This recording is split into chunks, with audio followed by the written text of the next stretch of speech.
Success Insight shares the stories of the people with passion and drive who make things happen in the world. Here's your host, Howard Fox. I hope wherever you are, whatever you're doing, you're having a fantastic day. I am excited to introduce you to a gentleman that, it's safe to say, kind of speaks my language because we're both into stories. It is a pleasure to introduce the founder of Emblem, Inc., Brian Sly. Brian, welcome to the Success Insight podcast. Hey, Howard. Thanks for having me. This will be a lot of fun. I'm looking forward to it. What I love about this work of the podcasting is that, we go out, we network, go to meetings, and we just meet a lot of interesting people. And I remember at this one networking meeting, you got up and you kind of introduced yourself, and I was like a light bulb just went off in my head as you shared about story. And so I would love if you could share with our audience, tell us about you and the work that you're doing, and what is Emblem, Inc.? I think story is one of those buzzwords that has become almost oversaturated in the marketing world and the business world because it doesn't tell the full story. It doesn't really explain what an audience member is looking for. So what we do at Emblem is we focus on a brand from the inside out. We look at what makes them unique, how their prospects are looking for them, what their prospects are saying, and how they can create more value for their prospects. As a business owner, coach, and I run across a lot of people, the first thing they do is they start to talk about themselves, how great they are. Here's the tools we use. Here's all the great things we're doing for our clients. And it's almost like an afterthought of asking the client about them, who they are, who their clients are, what their struggles are. And this idea of the inside out. So it's more than just a questionnaire. You're doing some deep diving into what's making them tick, what's in their DNA. Yeah, we like to think of it, the reason we call ourselves Emblem is it's like the essence. What is it that represents you as a brand that's different from your nearest competitor? And that was a good way to phrase it.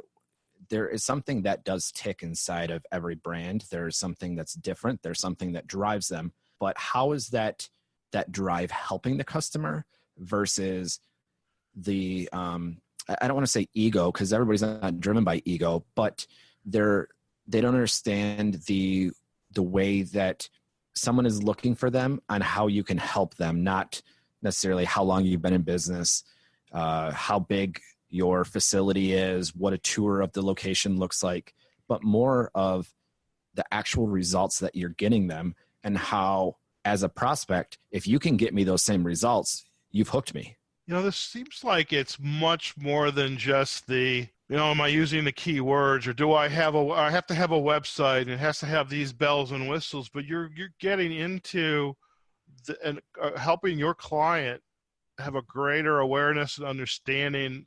Use the word making them tick, not only making them tick, the people in their organization tick, but understanding really the next layer. How do my clients tick?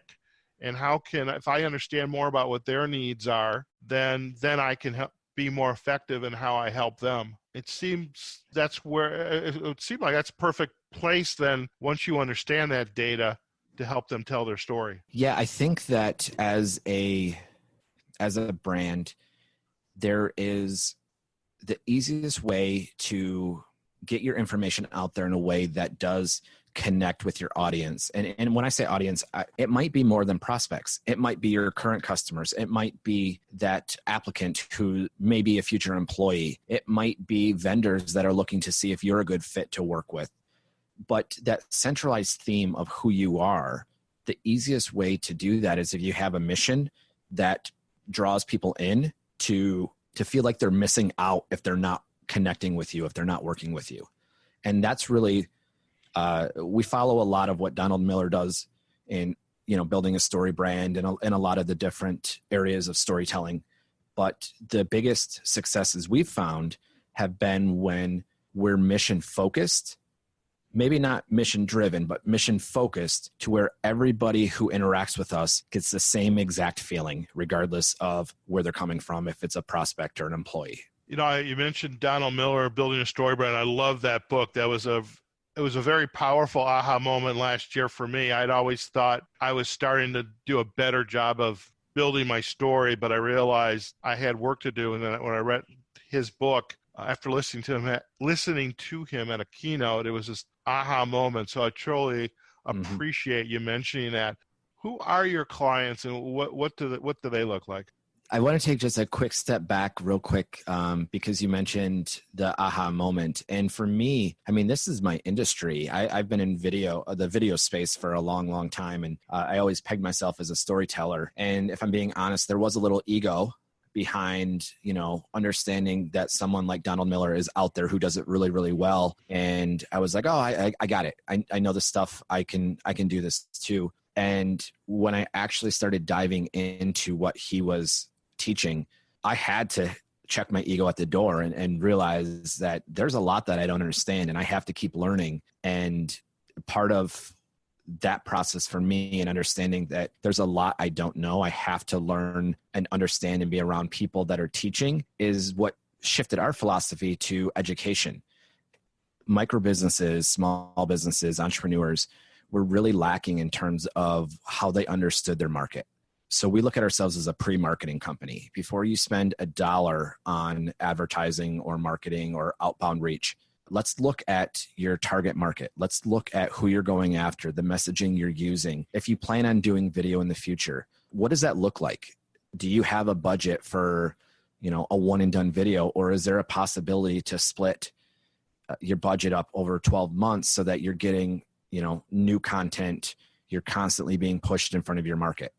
That's what we do, is we look at the long-term effects of more time up front will give you more success in the back end. I wish a lot of entrepreneurs like myself who, as a coach, I belong to a number of coaching groups, and a lot of them are just getting started out. And I think one of the downsides of my profession is we don't often teach our coaches, perhaps unless they have an MBA, they don't know how to run a business, how to start a business. And I love the fact that you are educating your clients right up front how to answer some of those questions. So when they do begin this investment in, whether it's building a website, that's usually the big telltale sign is I'm a coach, I have a business, and I have to go build this website, and they spend a lot of money on it, and it gets them absolutely nowhere.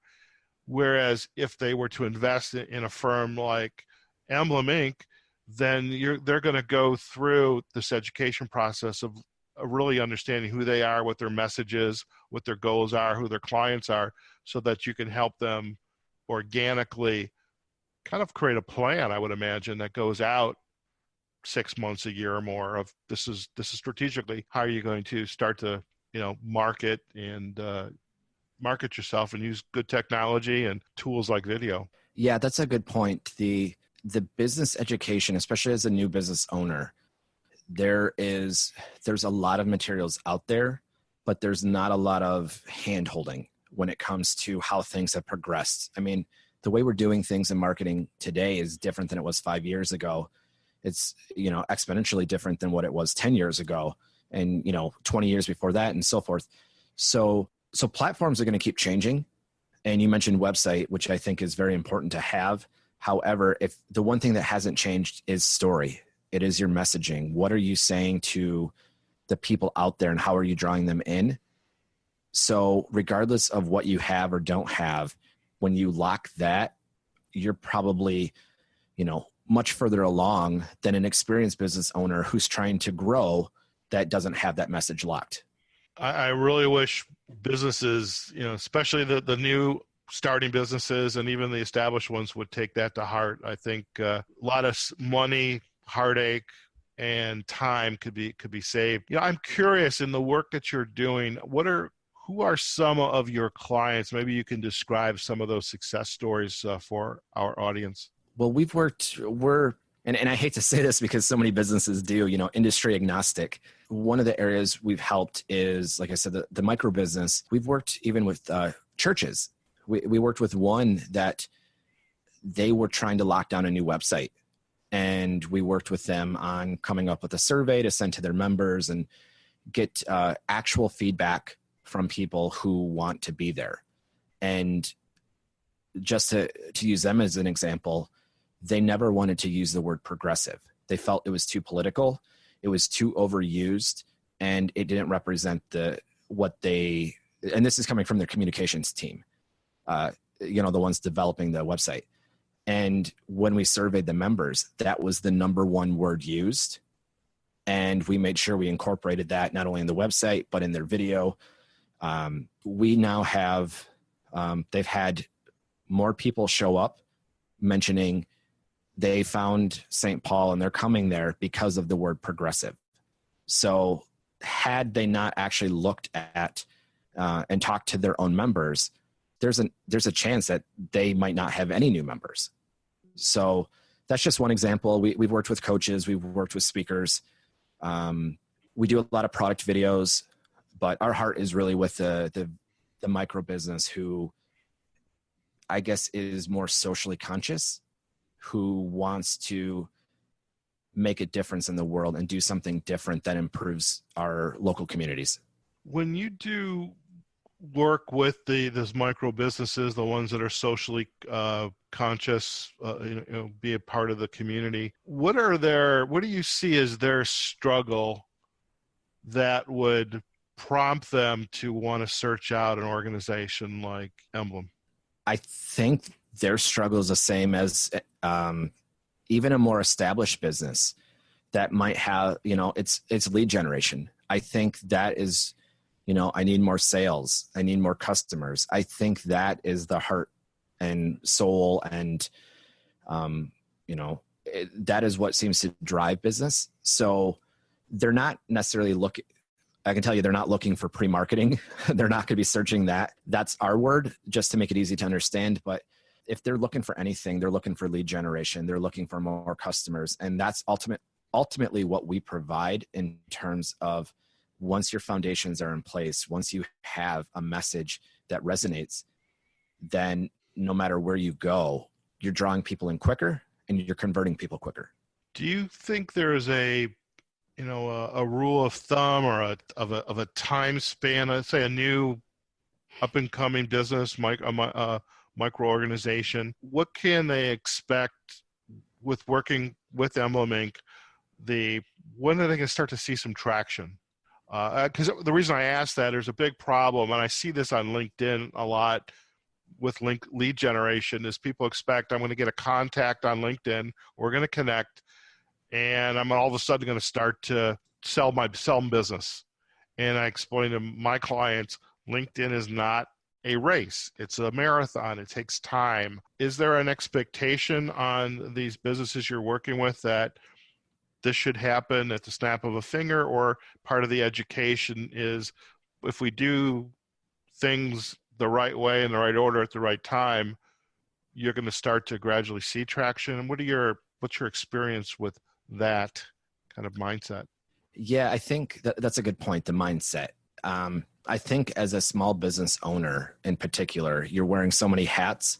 You get into this, and I'm speaking from experience myself, where you get into this frustration where you're doing all the work, you're looking for all the leads, and the last thing you want to do is to do both at the same time.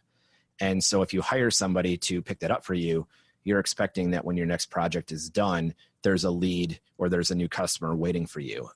When in fact, lead generation is a lot like the hockey stick curve, where there's a lot of slow traction at the slow movement at the beginning, but as it picks up traction, and especially as you're bringing in more of the right customers, you're getting more results for those customers. They're speaking about you.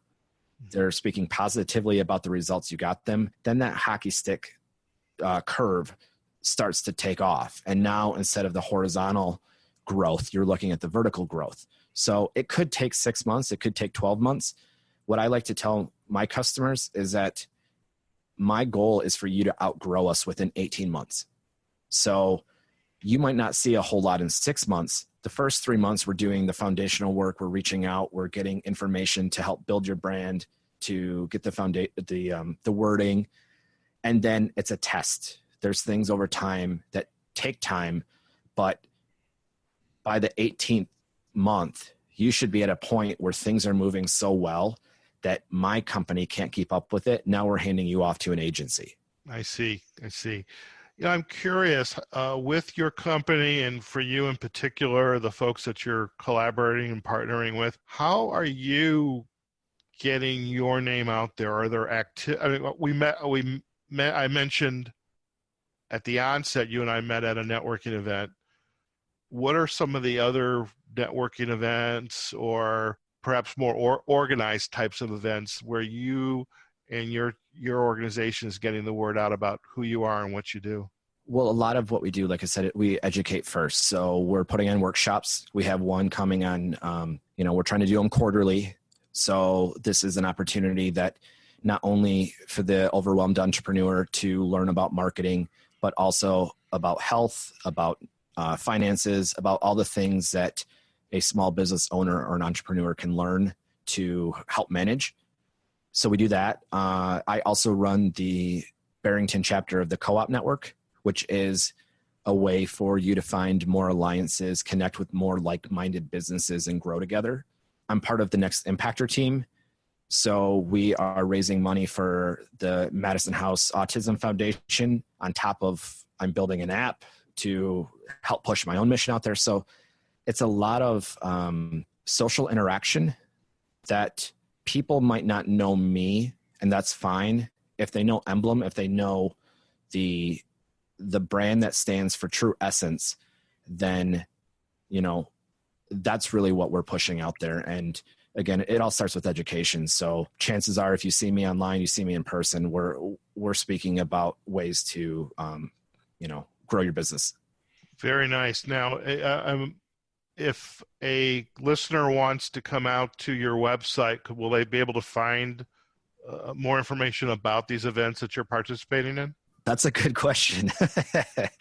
I'm not sure that we actually have the events listed. A lot of times we do either invite only, or if you're a part of our community, you hear about it. They're not on our website at this moment. Doesn't mean they won't be in the future. But the best way would be to connect either through LinkedIn or Facebook. And luckily, there's a LinkedIn person I'm talking to right now who can help you do that. And that would be the best way because, again, we partner with a lot of other experts in their areas like finances, like health, other areas of business growth. And so rather than just us, it's easier to connect and interact with everybody. That sounds good. As we come down to the end of our time together, I would love if you could participate in an activity we have, Brian. It's at the end of the show. It's called the Insight to Go. And what this is, if there is a book, an idea, quote, tip, something that just kind of like, wow, this sparked your excitement and enthusiasm, or what would be one of those insights to go that you could share with our audience? Well, I mentioned Donald Miller's Building a Story Brand earlier, but the book that really got me into the entrepreneurship mindset was Creative Confidence by the Kelly brothers. And what I loved about that is that they're looking at creativity from the standpoint of anybody can do it. It's a learned process. It's not you have it or you don't have it. And even the most linear thinkers, the most left brain thinkers, have a creative side to them that if you use design thinking, you use strategy that you might be already encompassing in your everyday, you can find new ways to do something to improve your business. And I just absolutely loved Creative Confidence. Excellent. Well, we will put a link to Creative Confidence. Is there anything else you'd like to share with our audience? I think that as a listener to this podcast, there are a lot of different people that come on here offering their expertise. And if there's something you're unsure about, then make sure you reach out to them. This isn't a plug for me, but all the people that have been on here before me, all the people that'll be on here after me. But, Howard's well connected with good people who are doing even better things to improve what might be existing out there. And so just, keep an open mind, listen to what the other guests are saying. And if there's something that you're unsure about or something you need help on, that's why we come on here. Feel free to reach out to them.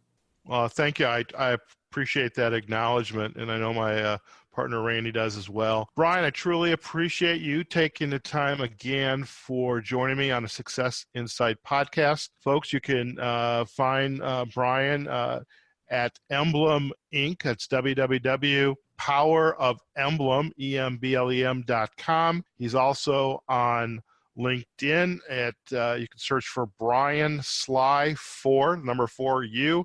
I'll put a link to Brian's LinkedIn profile there as well. If you love the podcast, like the podcast, please comment, share it. As Brian was alluding to in the audience that we are gathering here are folks that are, it's probably an overused term, heart-centered entrepreneurs. We're looking to not only make a difference in our lives, but in the lives of people we interact with through our business. This is Howard Fox for my co-host Randy Ford. This is the Success Insight podcast. Wherever you are, whatever you're doing, go out there and have a phenomenal day. Success Insight is a production of Fox Coaching and First Story Strategies. Find us online, successinsightpodcast.com.